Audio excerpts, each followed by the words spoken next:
dispararon las denuncias por extorsión en Michoacán. La reforma al Código Penal ha permitido una atención más eficiente en este delito. También la Fiscalía General del Estado informó que emitió 5 órdenes de aprehensión por el asesinato de Hipólito Mora.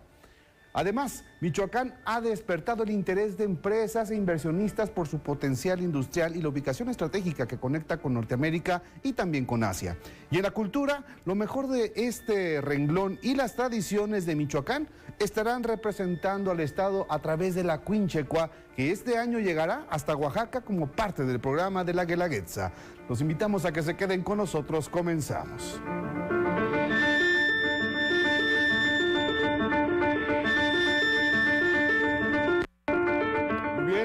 Muchas gracias por quedarse con nosotros en este arranque de esta emisión informativa de inicio de semana. Hoy tendremos una emisión bastante interesante, como la adelantamos ya en parte de lo que es este pequeño extracto de lo que tendremos durante esta jornada.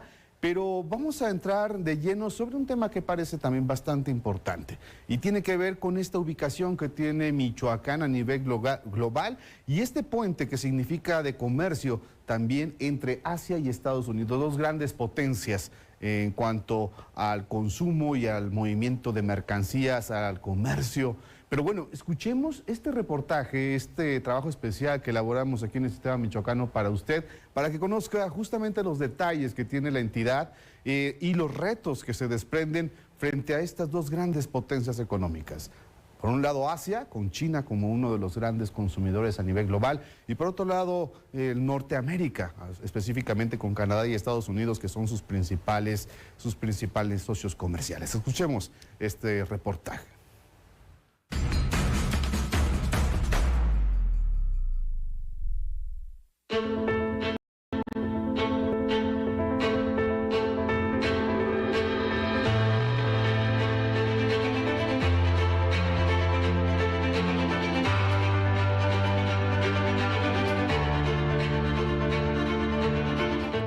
De un panorama económico global en constante cambio, se están conjugando diversos factores que ponen al estado de Michoacán en el escenario de consolidarse como parte integral de la economía más importante del mundo. ¿Qué hace de Michoacán un lugar tan atractivo para invertir? Es simple, Michoacán es el punto de conexión entre dos gigantes, Norteamérica y Asia-Pacífico, lo que brinda a las empresas una ventaja estratégica para acceder a un vasto mercado compuesto por más de 500 millones de personas. Pero esto no es solo cuestión de ubicación, es de logística también. El puerto de Lázaro Cárdenas, con mayor calado en México, es la puerta de entrada para productos que vienen desde Asia-Pacífico a Norteamérica. Se proyecta que para el año 2025 movilizará más de 56 millones de toneladas de carga anualmente. Y la línea ferroviaria Canadian Pacific Kansas City, que se extiende por más de 32,000 kilómetros desde el puerto de Lázaro Cárdenas, facilita el manejo de carga entre México, Estados Unidos y Canadá, brindando ventajas competitivas y reducción de costos para las empresas e inversionistas. Tenemos el puerto más importante del Pacífico, catalogado dentro de los 5 puertos más importantes en el manejo de mercancía en todo el continente. Tenemos la red ferroviaria más importante de México, que conecta Lázaro Cárdenas, el Bajío el norte del país, cruza Estados Unidos, pasa por Houston, pasa por Kansas City, llega a la región de los Grandes Lagos y en la región de los Grandes Lagos se va para Pensilvania, Nueva York, sube, cruza la frontera Estados Unidos-Canadá y después se va para Vancouver y se va para Quebec. Pero sobre todo contamos con capacidades y recursos necesarios para que las compañías puedan insertarse en esta globalización, pero sobre todo dentro del marco del TEMEC y dentro del marco del nearshoring. Creo que es la oportunidad para que las personas, las empresas sobre todo, vean a Michoacán como la mejor esquina comercial que hay en el país. Aprovechando los beneficios del Tratado Comercial entre México, Estados Unidos y Canadá, TEMEC, Michoacán se convierte en un terreno fértil para el establecimiento del nearshoring. ¿Qué significa este término que se escucha tanto últimamente? Se trata de una estrategia de negocios que permite a las empresas acercar sus centros de producción a sus mercados de consumo. O sea, estamos cerca de quienes más consumen y hoy las empresas quieren estar en México.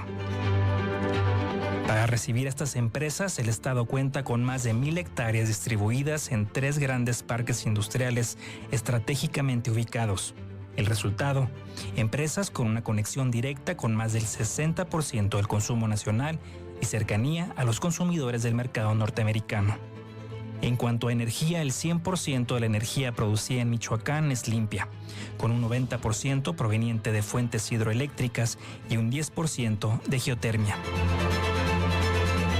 El capital humano altamente certificado y especializado de Michoacán también es un atractivo para los inversionistas. Con un enfoque en la educación dual en colaboración con instituciones de educación superior, el Estado garantiza que su capital humano se adapte a las necesidades específicas de las empresas. ¿Y qué es lo que está ofreciendo Michoacán? Estado de Derecho. Estamos ofreciendo energías limpias, estamos ofreciendo obviamente el capital humano. Tenemos al año una matrícula de 30,000 estudiantes que están saliendo de las universidades en carreras técnicas, en carreras tradicionales, y lo que está demandando el mercado es que estos jóvenes que salen a la vida diaria ya laboral estén capacitados y sobre todo tengan una muy buena actitud para enfrentar los retos que demanda el mercado mundial. Pero Michoacán va más allá de ser solo un destino atractivo para la inversión. Aquellas empresas e inversionistas dispuestos a apostar por el Estado encontrarán un escenario propicio para el crecimiento, la prosperidad y el bienestar social. Así que le estamos apostando a eso, a generarle confianza a los empresarios de que somos un Estado formal, de que somos un gobierno sólido y sobre todo eficiente. Ellos buscan eso. El gobierno del Estado, ¿qué es lo que quiere? Un desarrollo, pero un desarrollo asequible para todos, en donde nuestros hijos, nuestros primos, nuestros hermanos, los demás michoacanos, el norte lo encuentren aquí y no se tengan que ir de aquí. Esa es la apuesta de este gobierno.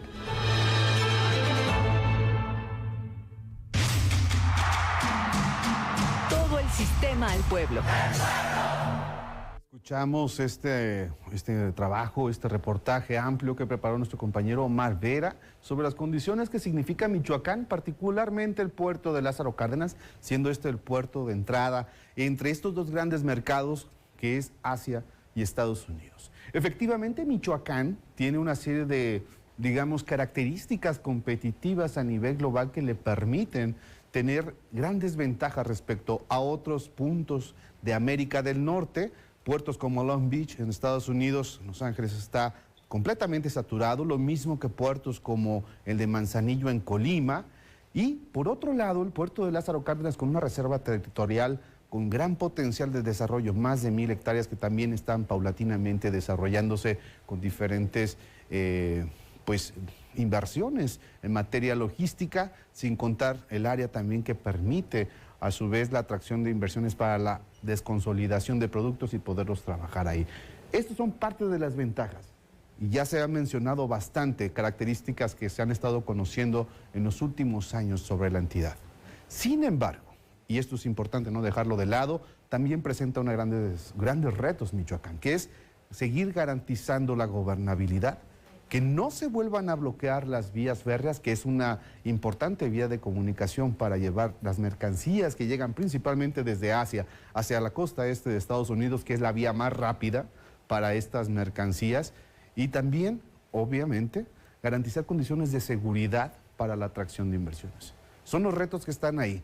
Sí, ahí están las ventajas también, bastante conocidas, pero también se tiene que trabajar en lo otro, en un aspecto social que también genere certeza para la atracción de inversiones. Muy bien, muchísimas gracias Omar por este trabajo que nos acaba de presentar el día de hoy. Ha llegado el momento de enlazarnos con nuestro compañero José Antonio Zamudio, director de Xeni, quien tiene el más amplio reporte en materia de movilidad de aquí de Michoacán y que hoy nos trae información bastante interesante. Me da muchísimo gusto saludarte, Pepe Toño. Muy buenas tardes, ¿cómo estás? Gracias, Héctor, ¿cómo estás? Gusto saludarte y saludar también a todo el auditorio, gracias también a mis compañeros y mis compañeras ahí en cabina de producción, muchas gracias, pero más aún gracias a usted por el favor de su sintonía a través de las diferentes frecuencias de la radio, del Sistema Mexicano de Radio y Televisión, por supuesto a través, si es que nos siguen las redes sociales, y de las señales de televisión. Bueno, pues fue una jornada, al menos hasta este momento, pues muy movidita, toda vez de que en el transcurso de la mañana se habla de que grupos civiles antagónicos, bueno, pues se enfrentaron, esto en la región oriente, en las inmediaciones de Sinapecuaro, Álvaro Obregón, Guajúmbaro. Retuvieron vehículos y que los mismos que les prendieron fuego para bloquear tanto carreteras estatales en la zona de Álvaro Obregón, por ejemplo, como también en la propia autopista de Occidente, ahí en la desviación hacia Sinapecuaro. Hay que aclarar, no hay personas lesionadas, no hubo pérdidas humanas que lamentar, así como también hay que señalar, no hubo personas detenidas. En este momento, cuando el reloj nos marca las 2 de la tarde con 11 minutos, han terminado en este momento ya de retirar todos los vehículos que se vieron siniestrados. Más o menos se habla de entre 7 y 9 vehículos que fueron afectados en esos puntos carreteros, hacia la zona de Guajúmbaro, hacia el municipio de Hidalgo, hacia la zona de la autopista de Occidente, por el rumbo de la caseta de Sinapecuaro, y bueno, también en el camino que conduce entre los límites de Michoacán y Guanajuato. Querido Héctor, habrá que señalar que, bueno, pues por momentos se vio interrumpido el tránsito vehicular en la autopista de Occidente, los que venían del Estado de México hacia Jalisco o viceversa, esto en las naciones de esta caseta de Sinapecuaro. Al momento se mantiene un fuerte operativo por parte del gobierno federal a través de la Guardia Nacional, por parte del gobierno del Estado, a través de la Guardia Civil, elementos de la Secretaría de Seguridad Pública, en donde, bueno, pues han estado permanentemente en estas carreteras, tanto estatales, hacia Queráguaro, hacia la zona de, pues adelante ya prácticamente de Queréndaro, con dirección hacia Guajúmbaro, camino hacia Hidalgo, hacia la zona de las inmediaciones de Marabatío, y también, bueno, en esta autopista, en la de Occidente, la México-Guadalajara. Esto a grandes rasgos, así arrancó esta mañana y parte del mediodía, donde te reitero, por fortuna no hay personas lesionadas, no hay víctimas que lamentar, pero también hay que decirlo, no hay personas detenidas. Al momento, incluso la terminal de autobuses de Morelia, importante precisarlo, sigue manteniendo sus salidas, sus corridas, como se dice de manera tradicional, tanto arribos como salidas sin mayor problema, sin mayor contratiempo. Ahora bien, rápidamente comentarles, en lo que respecta a la ciudad de Morelia, no hemos tenido manifestaciones, una lluvia que, bueno, pues la esperábamos por la tarde, pero se registró al mediodía, acá por el rumbo de Ciudad Universitaria, Libramiento Sur, Casa de Gobierno, salida Pátzcuaro.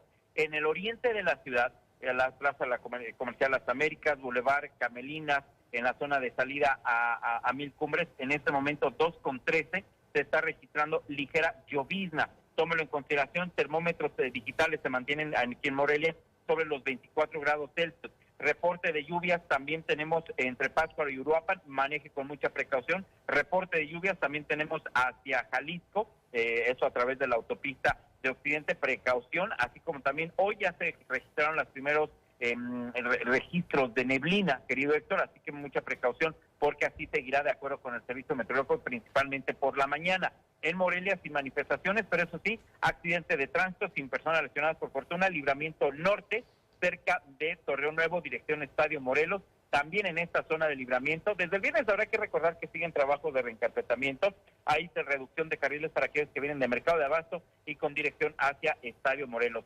Señala la Comisión Nacional del Agua, conjuntamente con el Servicio Meteorológico Nacional, que Morelia seguirá con un clima inestable, a pesar de que en la mañanita tuvimos sol, querido Héctor, y ahorita tenemos cielo nublado, llovizna en el lado oriente de la ciudad y alto pronóstico de lluvia por la tarde, noche, y aguas en carreteras, porque también se está proyectando y registrando además lluvias de ligeras a moderadas. Héctor, la información de este arranque de lunes, el último lunes del mes de julio. Si bien hay que extremar precauciones por estas leves lluvias que se comienzan a registrar en este inicio de semana, Pepe Toño, me gustaría retomar parte de la información que nos acabas de compartir en estos momentos. ¿Sabes si ya se liberaron estas vías de comunicación que fueron afectadas por esta quema de vehículos por parte de estos grupos delincuenciales? Ya fueron liberadas, incluso, bueno, prácticamente fue por espacio de más o menos una media hora, 45 minutos cuando estuvieron bloqueados. Te reitero, parte de carreteras estatales hacia la zona de Guajúmbaro, Jeráguaro en el lado oriente, hacia la zona de Álvaro Obregón, también carretera estatal, y también parte de la autopista de Occidente cerca de la desviación hacia Sinapecuaro, donde está la caseta. Fueron más o menos, dependiendo de la zona, pero duraron entre 30 y 45 minutos. Posteriormente comenzaron a reabrirse a la circulación mientras se daba paso a que llegaran las grúas para retirar un promedio de entre 6 y 9. En un rato más ya tendremos la cifra exacta de vehículos que fueron siniestrados, pero aproximadamente a las 2 de la tarde terminaron completamente de retirar esos vehículos, las maniobras, de tal suerte que en este momento no hay ninguna obstrucción, ninguna, ni siquiera ya los vehículos afectados. Eso sí, sigue permanente la presencia de elementos de seguridad pública del Estado y de la Guardia Nacional. Perfecto, Pepe Toño, muchísimas gracias por este reporte. Sí, muy ajetradito el lunes. Vamos a ver qué acontece en las siguientes horas. Por lo pronto, reiterar, manejar con mucha precaución, porque con el factor lluvia también se incide mucho en la elevación en el número de accidentes de tránsito. Muy bien, Pepe Toño, efectivamente, con todas las precauciones, y ahí está cómo se encuentran las carreteras michoacanas. Te mandamos un fuerte abrazo. Fuerte abrazo, buen lunes, gracias. Muy bien. Justamente lo que comentábamos previo a esto con el reportaje, efectivamente Michoacán puede tener amplias ventajas competitivas, pero situaciones como estas ponen o generan incertidumbre. Así es de que la respuesta, eso sí hay que destacar, fue de manera inmediata, se lograron retirar estos vehículos, pero ahí está lo que sigue sucediendo en Michoacán.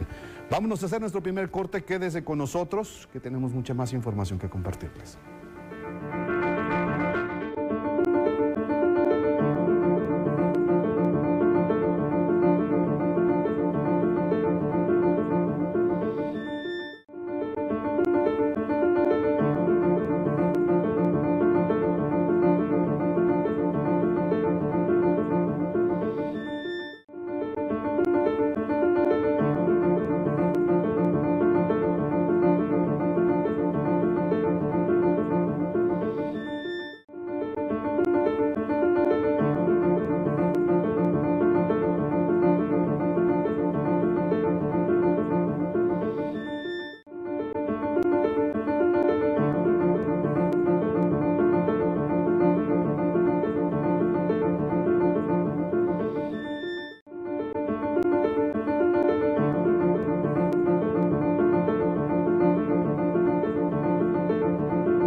Muchísimas gracias por continuar con nosotros en esta emisión informativa. Y bueno, el Ejecutivo del Estado, el titular, Alfredo Ramírez Bedoya, arrancó la rehabilitación del corredor turístico en el oriente.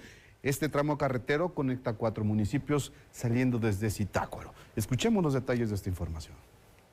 El gobernador Alfredo Ramírez Bedoya arrancó la rehabilitación de la carretera San Felipe, Angangueo, Las Papas, Tlalpujahua, que tendrá cobertura intermunicipal para beneficiar a más de 13,700 michoacanos de la región oriente. Ramírez Bedoya refirió que la región es una zona altamente turística en temporada de la mariposa monarca. En ese sentido, anunció que próximamente iniciará la autopista Zitácuaro-Tuxpan, Ciudad Hidalgo, Marabatío, sin cuota. Jorge Humberto Villegas García, subsecretario de Comunicaciones y Obras Públicas, explicó que la carretera será tipo C para 3.900 vehículos que circulan en la zona, en donde con una inversión importante se dará mantenimiento a la franja oriente de Michoacán con los límites del Estado de México. Indicó que serán también rodamientos de calidad, de limpieza de obras de drenaje y cunetas, construcción de muros de mampostería y afines para delinear la orilla de la carretera. En el evento estuvieron también Luis Navarro García, secretario de Finanzas y Administración, Gloria del Carmen Tapia, diputada local del Distrito 13, Zitácuaro, y los presidentes municipales de Angangueo, Zitácuaro, Ocampo y Tlalpujahua. Para la Radio y Televisión Pública de Michoacán. Posterior a esto también se realizó este foro de gobernabilidad en esa región, la región de Zitácuaro, donde se destacó que no solo este tramo carretero será importante para el desarrollo de la región de Zitácuaro, sino también van a emprender una serie de obras que van a ayudar o impulsar el desarrollo de estos municipios. Específicamente el hospital de IMSS allá en la región de Zitácuaro, esa es otra, y también pues esta inversión que se realiza para el sistema Cutzamala, que ayuda al abastecimiento de agua para el desarrollo de las actividades agrícolas de esa región. Así es de que estos son aspectos que el propio gobernador del estado, Alfredo Ramírez Bedoya, ha destacado como parte de una inversión histórica para la región de Zitácuaro. Vámonos ahora a la sección de cultura con nuestra compañera Betty Ochoa, que tiene mucha información al respecto.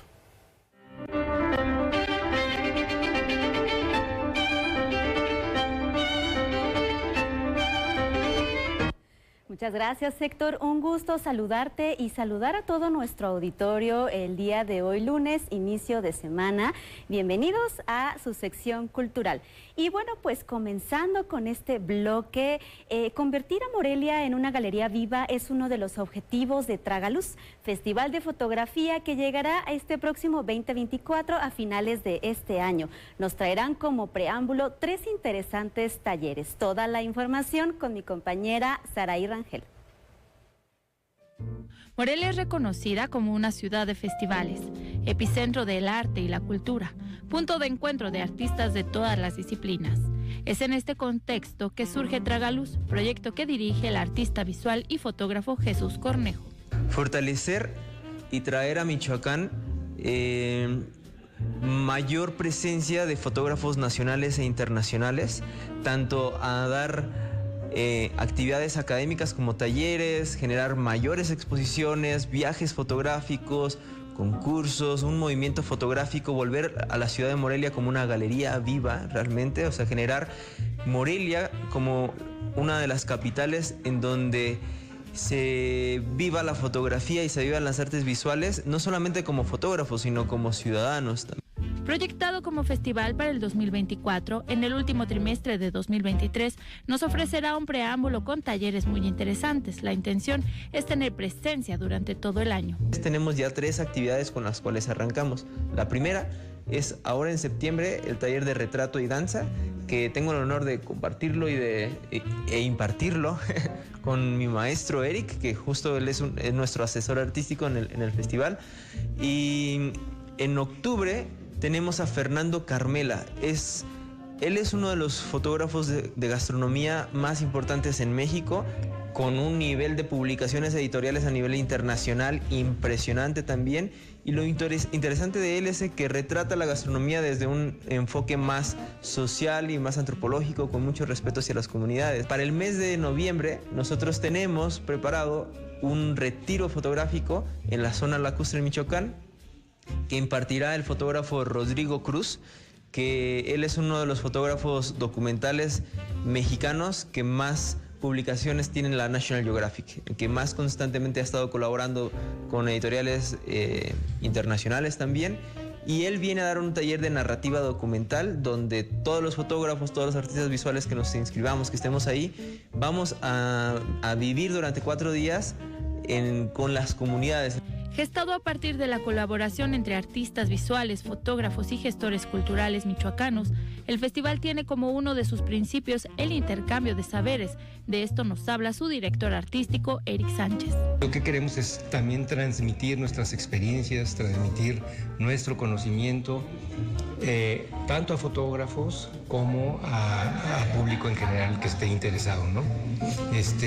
Sí nos especializamos a lo mejor en tener una cámara, en tener en una computadora, pero bueno, finalmente estos talleres van a estar abiertos a morelianos, a michoacanos y a mexicanos, ¿no? O sea, queremos traer gente de todo el país a que conozca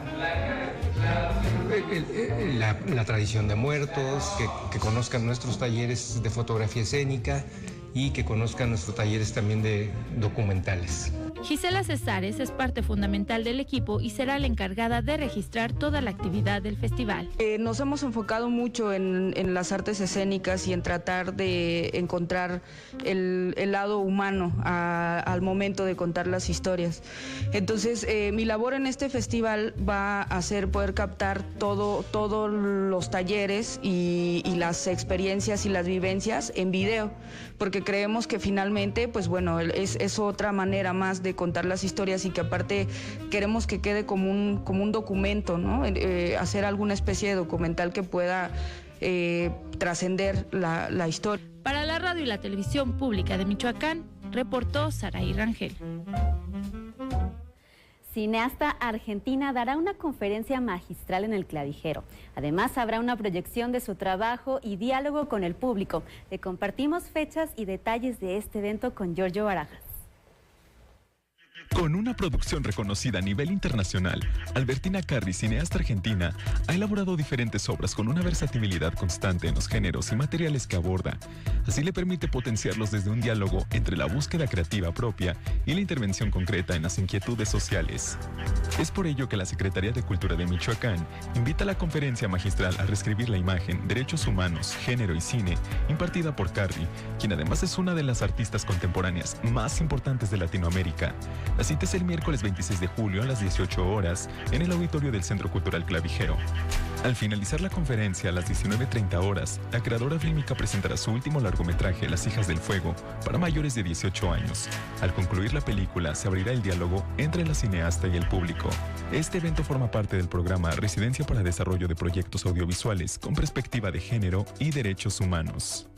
Para la radio y televisión pública de Michoacán, Giorgio Barajas. Hasta aquí el bloque cultural del Estado. Pasamos al otro lado del estudio con mi compañero Héctor. Muy buenas tardes.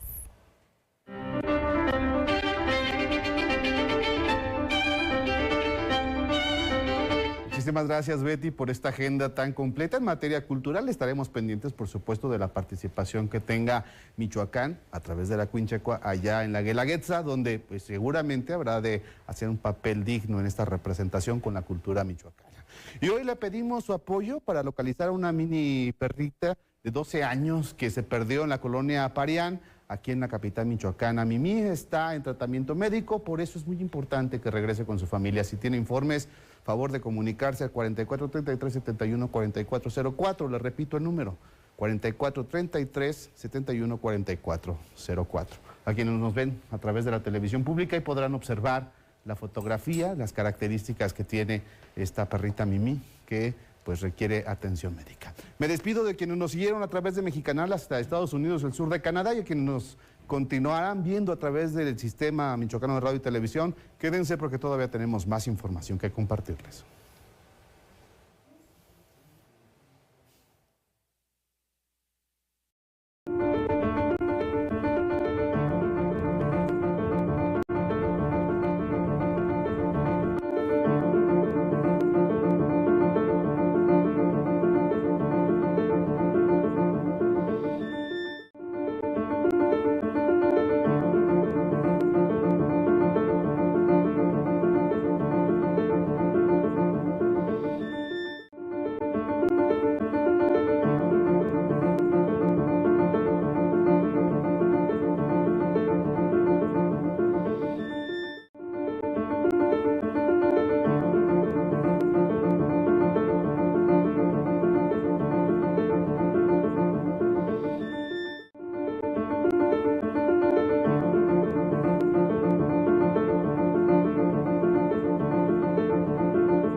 Muchísimas gracias por continuar con nosotros a través de la radio y televisión pública de Michoacán. Como tenemos costumbre en este espacio informativo de abrir espacio a diversos temas que son importantes para la vida pública de la entidad, que son importantes reflexionar.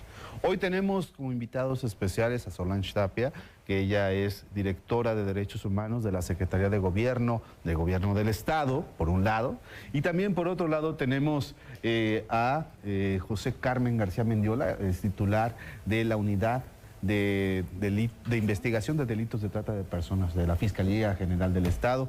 Y vamos a hablar justamente sobre esta área de la cual eres especialista y que están organizando, impulsados por ti, Solange, un evento bastante importante en el marco de esta conmemoración internacional que es de la lucha contra la trata de personas, que es este próximo 30 de julio. Antes que nada, bienvenidos. Muchas gracias. Sí. Muchísimas gracias por la bienvenida y al espacio. No, por supuesto que esta siempre va a ser su casa. Comencemos porque es importante comenzar por visibilizar la trata de personas. Me parece que es un tema que muy poco se debate, que muy poco se visibiliza y por otro lado, pues no deja de ser muy preocupante lo que se vive a nivel global, pero que en Michoacán también se registra.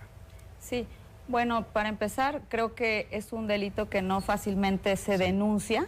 Las personas víctimas están atemorizadas y no fácilmente llegan solas, entonces como que hay que hacer una labor. Y bueno, en este contexto nosotros estamos organizando un evento en general para los funcionarios de Michoacán, todo gobierno del estado y público en general, referente al Día Mundial contra la Trata de Personas. El Día Mundial es el 30 de julio y el evento que estamos organizando en Casa Michoacán, en el Salón Charo, el día 26, miércoles, a las 11 del día. Entonces, pues es más que nada con el especialista para que nos... Va a ser un evento abierto a todo el público. Y además nos comente todos los datos relevantes para saber cómo vamos a tratar este tema en conjunto con Gobierno del Estado.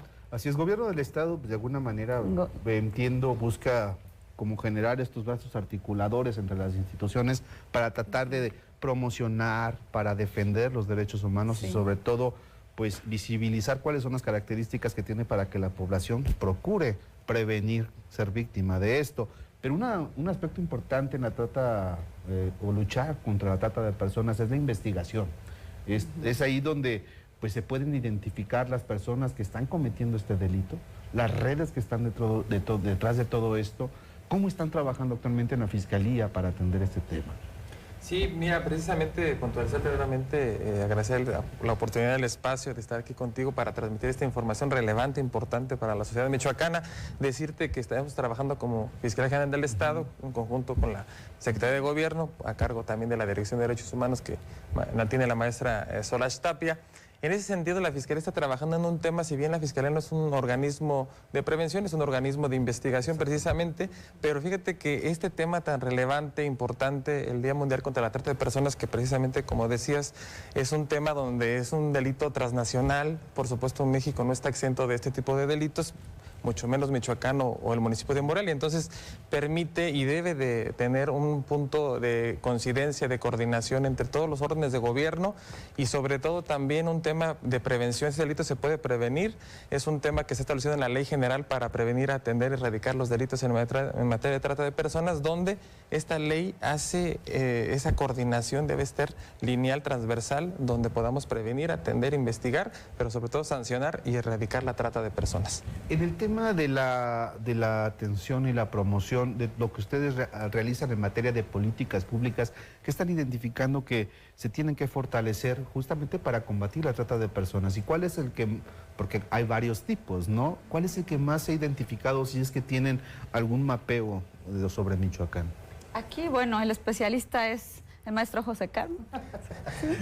Sí, mira, una buena pregunta. Fíjate que es sobre todo importante, la trata de personas es, como lo dice la ley, toda acción o omisión dolosa de una o varias personas con la finalidad de captar, de enganchar, de transportar, de transferir, retener, entregar o recibir o alojar a una o varias personas con la finalidad de explotarla.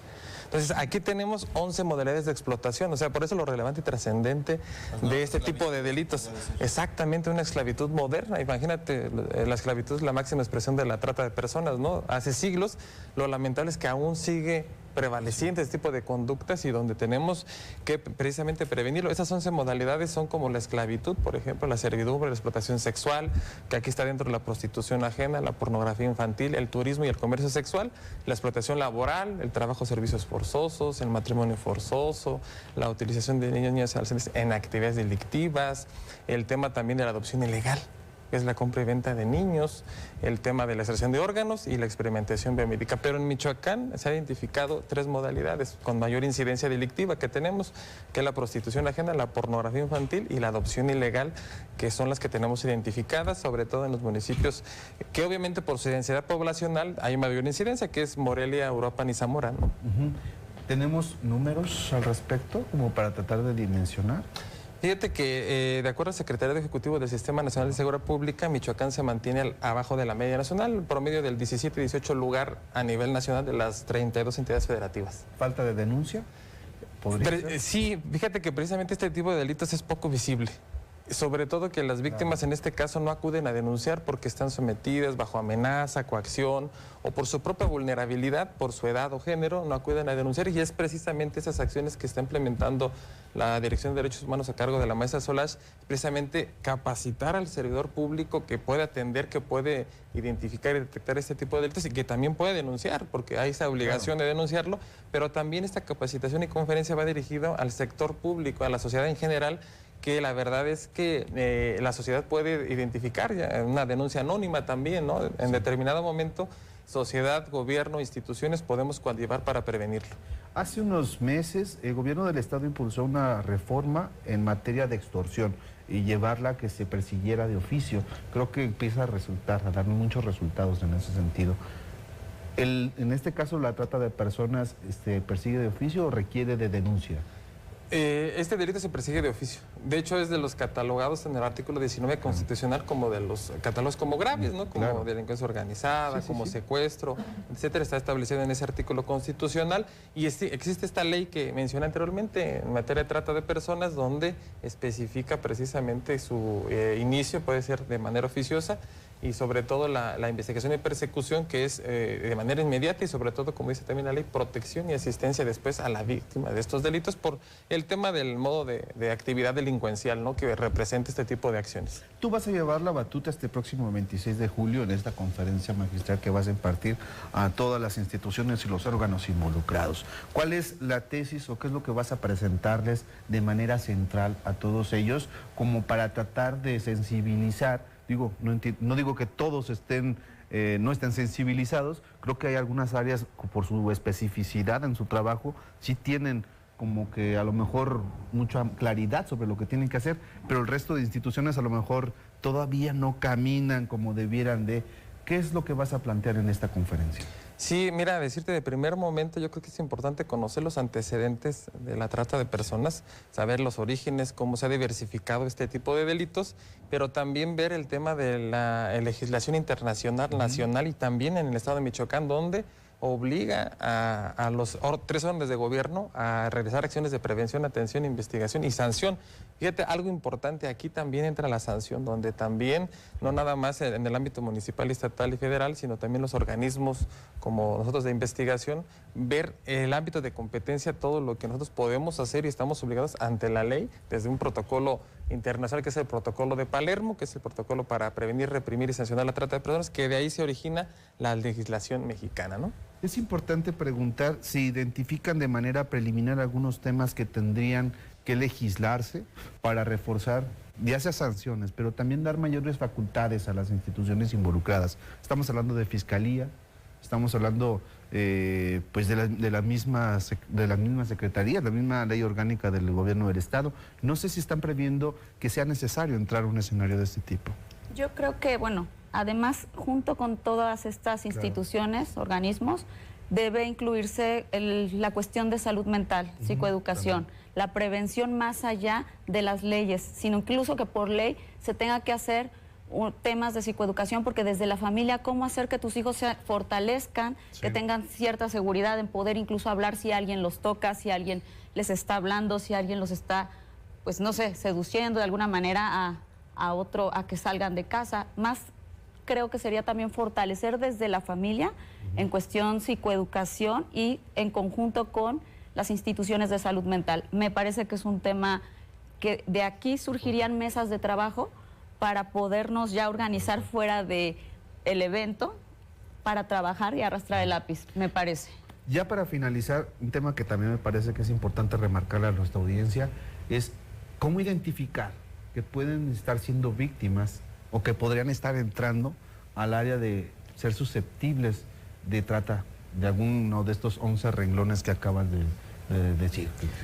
Sí, mira, hay situaciones de vulnerabilidad que hace una persona mayor potencialmente para ser captada o enganchada. Víctima, decirte, por ejemplo, la pobreza es una situación de vulnerabilidad, sobre todo por los temas de enganche por fuentes de trabajo, ofertas muy engañosas, el tema de la baja autoestima. A veces el enamoramiento de una pareja u otra se aprovechan del enamoramiento, de la baja autoestima, de la depresión, el tema también de la violencia familiar. A veces el tema, los adolescentes salen de su casa por temas de violencia familiar y no saben a qué se van a enfrentar o con quién se están yendo de la casa. Entonces son temas, factores importantes que pueden identificar. Perfecto. Insistimos en las invitaciones para este próximo 26 de julio, allí en el Salón Charo de Casa Michoacán, donde se va a llevar a cabo esta conferencia que vas a impartir, de manera magistral a todas estas instituciones, pero a quien guste acudir a conocer, a tener más características sobre esto, cómo combatirlo, cómo prevenirlo, acuda. Esto va a ser una conferencia bastante interesante. Sí. A las 11. A las 11 de la mañana, 26 de julio. Muy bien, platicamos en estos momentos con Solange Tapia, ella es directora de Derechos Humanos de la Secretaría de Gobierno del Gobierno del Estado. Muchísimas gracias por haber estado aquí. Por el espacio. Y también muchísimas gracias a ti por habernos acompañado, José. Él es José García Mendiola, de la unidad especializada, por haber también venido a platicar sobre todo esto. Esta es su casa. Y yo creo que estos temas no hay que dejarlos de lado. Entre mayor información podamos proporcionarle a nuestra audiencia, a la gente, creo que pueden estar prevenidos y preparados ante una situación y prevenir este tipo de delitos que son muy lamentables. Muchísimas gracias. Gracias. Gracias, al contrario. Están en su casa. Muy bien, vámonos ahora a la sección activa y dinámica de este espacio informativo. Vámonos a la sección de deportes con nuestro compañero Ismael Herrera.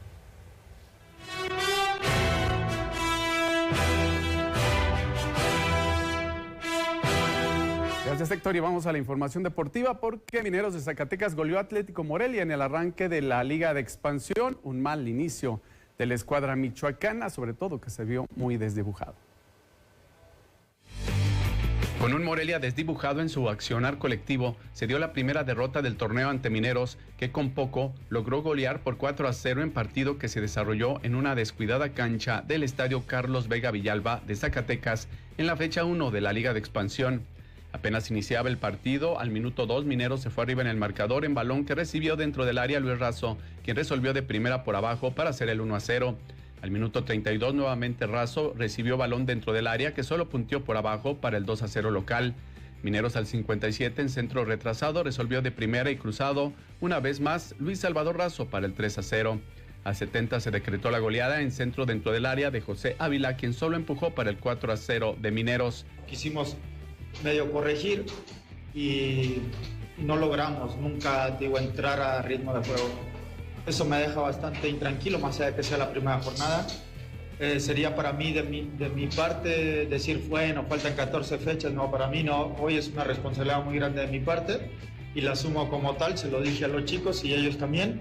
Y no me gustó para nada. Entonces, hoy, no sé si bueno o malo, me toca la jornada de descanso y allí hay que trabajar a tope todavía para que no vuelva a pasar lo que pasó el día de hoy. La próxima jornada Atlético Morelia descansará y vuelve a la actividad hasta la tercera fecha, el 6 de agosto, con su visita a Celaya. Carlos Morales muy en su idea, en su personalidad, que es autocrítico al 100% y bueno, va iniciando, habrá mucho que trabajar. La Universidad Michoacana vence a Tierra Caliente en el campeón de campeones de las primeras especiales de la Liga Municipal de Fútbol. Partidazo que se llevó a cabo el pasado fin de semana entre el conjunto de Tierra Caliente y la Universidad Michoacana. El encuentro acabó en empate en tiempo regular, con Secari Torres de media tijera anotó un golazo dándole la ventaja a los zorros. Sin embargo, Claudio Zamudio logró igualar la balanza para Tierra Caliente. Ya en los últimos minutos del primer tiempo, Rafael Hernández volvió a otorgarle la ventaja a la Universidad Michoacana, pero con un penal que se marcó en los últimos instantes de la primera mitad, Jesús Galván volvió a igualar el marcador. Pese a que en el segundo tiempo la intensidad de juego no bajó, ninguno de los dos logró hacerse daño, lo que los llevó a decidir al ganador por la vía de los penales, donde la universidad se llevó el encuentro ganando la tanda 4-3 y así coronándose como el nuevo campeón de campeones. Estas fueron las palabras después del partido del entrenador Gustavo Farías y Jared Enríquez, quien metió el penal definitivo. Ver que estos jóvenes no solamente están ganando títulos en el tema deportivo, y entonces estamos formando personas, futuros profesionistas, que es lo que es el Nicolaita, ¿no? Entonces todo eso estamos reflejándolo en ellos y poco a poco llegando a la excelencia en todos los sentidos. Pues creo que se vio reflejado el trabajo de todo el año y de todos los días que entrenábamos. Entonces pues me siento muy contento y pues esto es de todo el equipo, la verdad. Sin duda alguna, un encuentro digno de una final. Bueno, la revancha se dio porque en la liga Tierra Caliente había ganado a la Universidad Michoacana y ahora la Universidad Michoacana logra superarlo. Tripulación del CAMAC buscan mantener el título de la carrera panamericana. En este año, por supuesto, con el copiloto Marco Hernández, el moreliano. A 3 meses de que se corra la carrera panamericana en su edición número 36, la tripulación del Club Automovilístico de Morelia, conformada por Ricardo Cordero y Marco Hernández, ya se encuentran trabajando. En cuanto tenemos oportunidad, nos vamos a los tramos que se van a correr para de una vez reconocerlos y levantarlos. Sí, definitivamente la Panamericana está dentro de las prioridades de nuestra agenda.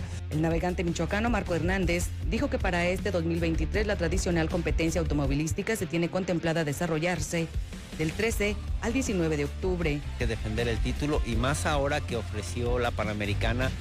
Se cumplen, no recuerdo exactamente cuántos años de que Fangio ganó esa carrera, un piloto muy famoso a nivel mundial en los años 50, y van a ofrecer un premio especial a nombre de Fangio. Para este año la caravana no tocará tierras michoacanas, iniciará en Veracruz, rumbo a Oaxaca, continuando su ruta por la Ciudad de México, Querétaro, Guanajuato, Aguascalientes, San Luis Potosí, para concluir en Monterrey. Lo menciona mi compañera Juanita Ruiz, no pasará por tierra michoacana y qué lástima porque esta era una de las zonas más queridas, que más entusiasmaban a los pilotos, sobre todo la zona de Milcumbres, pero bueno, parece que fueron situaciones económicas las que se llevaron a la carrera de esta sede. La representación de Lázaro Cárdenas se adjudicó el subcampeonato de la Liga Nacional de Fútbol Femenil, esto al desarrollarse el regional y nacional de manera simultánea. La representación de Michoacán, integrada por jugadoras de los equipos ArcelorMittal de Lázaro Cárdenas y Cosmos de Morelia, obtuvo el subcampeonato de la Liga Nacional de Fútbol Femenil, que se realizó en sus fases regional y a nivel república en instalaciones de la Federación Mexicana de Fútbol en Toluca, Estado de México. En la etapa regional ganó 2-0 a Guerrero y en el nacional perdieron 0-2 con Tlaxcala, superaron por la mínima diferencia Sonora, empataron a 0 con el Estado de México y en la final, a donde llegaron como primeras del Grupo B, cayeron por 0-4 ante Gacelas de Aguascalientes, primeras del bloque A. También la escuadra purépecha fue reconocida como el equipo más disciplinado y destacó la presencia de árbitros de Morelia, Karen y Eric. Para el próximo fin de semana, la Asociación Michoacana de Fútbol Aficionado realizará su evento estatal Sub-7 en Huetamo. Y no podríamos dejar a un lado la hazaña que ha realizado la atleta Paola Morán en los 400 metros libres, donde pues rompió el récord con tiempo de 51.03 segundos que ostentaba la actual líder de la Comisión Nacional del Deporte, Ana Gabriela Guevara. Ella tenía 52.12 desde 1998, ahora lo rompe Paola Morán en el Campeonato Nacional de Atletismo que se celebró en Puebla. Y bueno, con esto se va al Mundial de Budapest en el mes de agosto, aunque no le alcanzó para los Juegos Olímpicos, pero bien por este récord que ya llevaba años. Es lo que tenemos en la información deportiva. Vamos a la pausa, volvemos.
Entramos a la recta final de esta emisión informativa y le comento que con las modificaciones que impulsó el gobierno del estado al Código Penal del delito de extorsión, se logró atacar fiscalmente este ilícito y reducir la cifra negra, la cual se estima hasta en 98%. Por ello, el incremento de las carpetas de investigación es bastante elevado.